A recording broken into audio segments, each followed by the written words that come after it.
네, 안녕하세요. 저는 선동기라고 합니다. 난생 처음 서양화 감상하기, 오늘 또 낯선 그림이지만 우리 방식대로 이야기를 만들어가면서 편안하게 그림 감상해보면 좋겠습니다.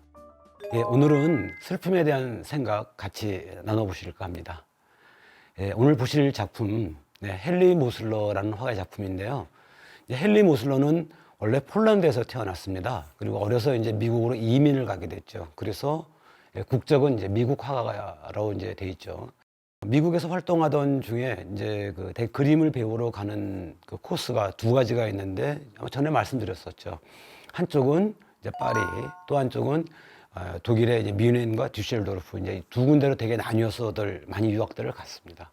파리에 갔던 화가들은 주로 이제 인상파 영향을 받아서 화사한 그림들이 많았고, 이제 독일 쪽으로 간 화가들의 작품들은 좀 이제 어두운 쪽의 그림들이 좀 많았었죠.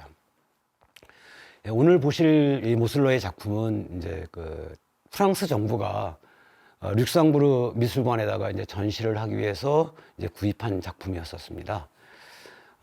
단순히 그것만 의미가 있는 것은 아니고, 어쨌든 간에 룩셈부르 그 미술관이 구입한 최초의 미국 출신 화가의 작품, 이런 것도 있고요. 이 모슬러에 대해서는 이제 이런 얘기가 있습니다. 당대 이제 아카데믹 미술에서 국제적인 명성을 얻은 최초의 유태인 출신 미국 화가라고 얘기를 합니다. 자, 우선 작품을 좀 보죠. 이 작품은 굉장히 좀 슬프기도 하고 또 이상하게 보이기도 합니다. 우선 지금 관이 보이죠. 저 시대의 관이 다 저렇게 생겼을까 궁금하시죠? 다 저렇게 생긴 것은 아닙니다. 19세기의 그 관의 모습들을 이렇게 보게 되면은요, 그냥 우리가 알고 있는 관과 비슷합니다. 다만 이렇게 관을 장식하는 틀 같은 게 있어요. 이제 그걸 보고 이제 캐스켓이라고 그러는데, 이게 되게 19세기 장례 용품들을 이렇게 모아놓은 걸 보면은 이제 이런 오늘 여러분들이 보시는 그런 그림과 유사한 그런 그 제품들을 좀 보실 수가 있습니다. 자, 작품을 한번 들어가 보겠습니다. 먼 길을 달려왔어요. 누워 계신 분이 아버지일 수도 있고 어머니일 수도 있습니다. 저는 아버지라고 좀 하겠습니다. 왜냐하면 제가 이 작품을 처음 볼 때 느꼈던 게 돌아온 탕자 생각이 났었어요. 그래서 저는 아버지라고 좀 보도록 하겠습니다. 근데 누워 계신 분이 어머니일 수도 있습니다. 상상이니까요. 자, 아버지는 벌써 돌아가셨어요.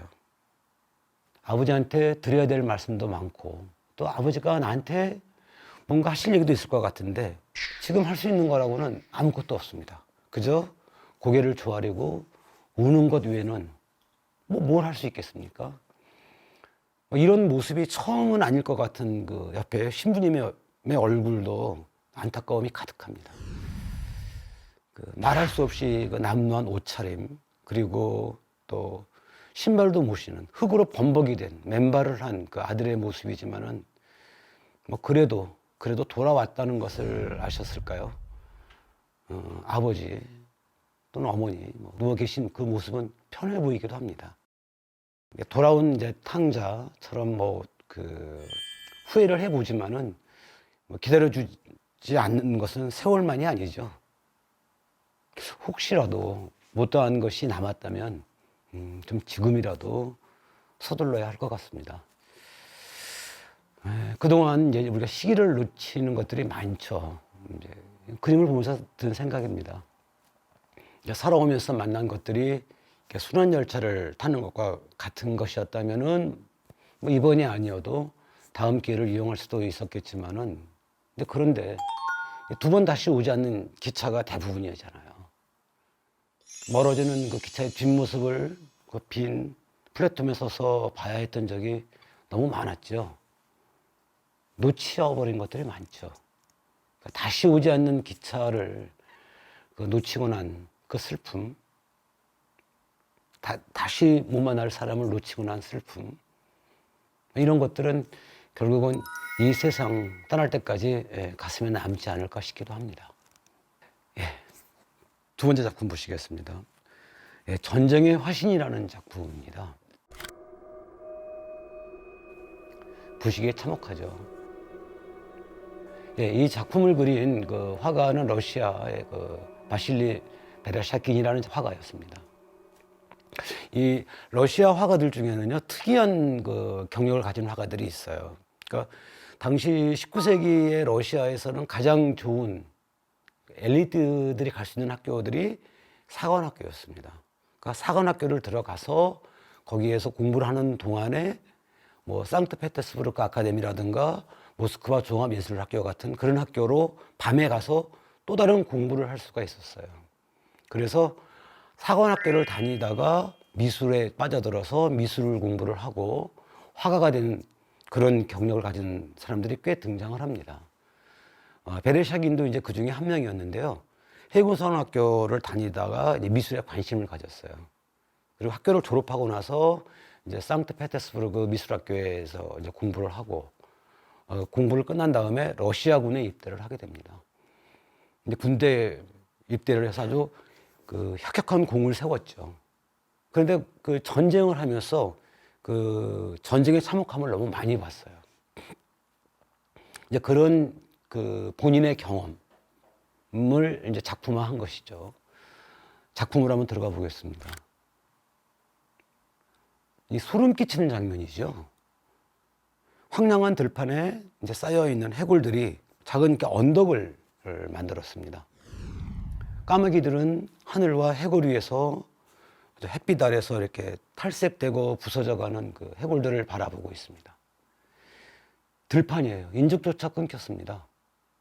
자, 이곳에 이렇게나 많은 사람들이 죽었을까요? 그리고 이렇게 해골을 누군가가 모아놨잖아요. 그리고 몸은 다 어디에 가고 머리만 모여 있는 거죠. 전쟁이 끝나고 나서 미처 치우지 못한 그런 주검들이 이제 푸른 하늘 밑에서 이제 바람 속에서 풍화되고 있죠.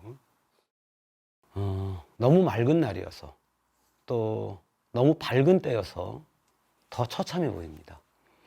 그러니까 이제 전쟁은 그 살아있는 영, 영원할 때 영입니다. 살아있는 영을 파멸시키기도 하지만은 죽은 혼도 비참하게 만들죠. 구름 한 점 없는 그 푸른 하늘, 까마귀들이 이제 저물어 날면서 전쟁의 참혹함을 말하고 있습니다. 자, 세상이 어지럽게 돌아가고 있죠. 예전 냉전 시대에는 나의 적이 누구인지 분명했습니다. 우리 편이 아니면 모두 타도해야 될 대상이었었죠. 근데 요즘 우리가 만나고 있는 상황은 전혀 다릅니다. 종교에 따라서, 이념에 따라서 상대해야 될 적들이 아주 다양해졌어요. 근데 왜 이념과 종교가 적과 우리를 구별해야 되는 기준이 돼야 되는지는 잘 모르겠습니다. 우리가 싸워야 될 그런 대상은 공포, 폭력, 억압 뭐 이런 것들 아닐까요? 신께서 우리를 세상에 보냈을 때 적어도 해골로 된 탑을 쌓으라는 요구는 하지 않으셨을 것 같아요. 신께서도 어디선가 슬픔의 눈물을 흘리고 계실 것 같습니다. 자, 세 번째 작품입니다. 이 작품은 제가 개인적으로 아주 좋아하는 작품이기도 하고요. 제 삶을 조금 바꾼 작품이기도 합니다. 프랑스의 줄 바스티엥 르바주가 그린 작품인데요. 르바주는 되게 이제 상류 계급보다는 이제 평범한 사람들, 또 고관대작보다는 그 사회적인 약자들에게 이제 관심이 많았고, 또 이제 그들에 대한 연민을 그림의 주제로 담은 화가였었습니다. 아주 특이하게도 그 야외에서 이제 스케치를 시작을 해서 끝까지 그림 색깔까지 다 입히는 그런 그 퍼포먼스를 많이 보여줬어요. 당시 사람들은 기가 막혔죠. 보통 화실에서 그렸던 작품을 밖에 나와서 처음부터 끝까지 다 그린 그였거든요. 아주 대단한 그 인기를 얻었던 그런 방법이었었습니다. 질 바스팅 르바주 같은 경우는 원래 이제 그 가난한 그 프랑스의 시골 마을에 포도 농사를 짓는 집의 아들이었었어요. 근데 이제 프랑스하고 독일, 프로이센, 그러니까 보물 전쟁이 일어났을 때 이제 전쟁터에 나갔다가 총을 맞습니다. 이제 뭐 그것 때문에 나중에 좀 이른 나이에 죽었다라고 그러기도 하고요. 묘하게도 르바주가 세상을 떠나고 추모 전시회가 열렸을 때 작품들이 다 팔렸죠. 이상하게 화가들은 꼭 세상을 떠나고 나면은 이렇게 갑자기 작품이 많이 팔리는 고우도 마찬가지였지만 르빠주도 그런 케이스였습니다. 자, 이제 그림으로 돌아보죠. 아무리 그 아이 눈을 보려고 해도 눈을 맞출 수가 없어요. 아이 옷을 보면은 구멍 뚫린 바지, 네, 맨발, 신발도 한 짝만 있습니다. 그리고 몸을 벽에 기댔어요. 아이가 많이 지쳤죠. 아이는 장님입니다, 지금. 어떻게 장님이라고 봤나고 지금 궁금하시죠? 예, 제목도 그렇지만은요, 우선 아이의 감긴 눈, 그 다음에 손에 든 지팡이를 보면은요, 장님이라는 생각이 들었어요. 장님이 아니라면 저 아이가 이렇게 긴 지팡이를 들고 다닐 이유가 없죠. 또 아이 옆에 웅크리고 이제 눈을 들어서 우리를 바라보고 있는 개도 지친 모습입니다. 아이의 유일한 친구이자 가족이 아닐까 싶어요. 이런 생각이 듭니다. 자, 어떻게 험한 세상을 걸어왔을까?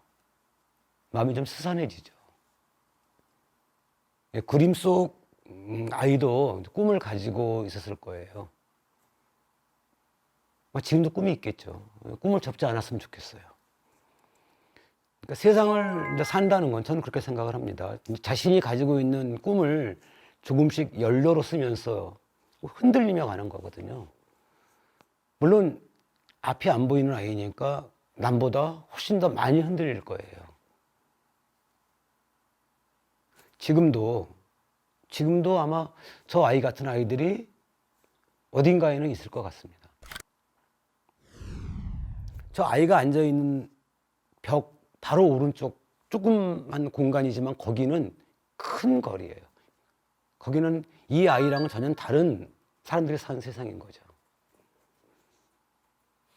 벽에 기댄 아이가 슬픔 없는 세상.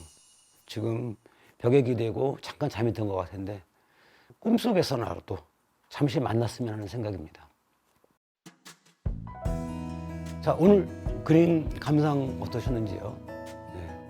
그림을 보면서 문학적 상상력이 조금씩 유연해지고 있기를 소망합니다.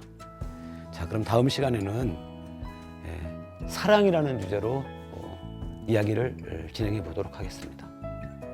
고맙습니다.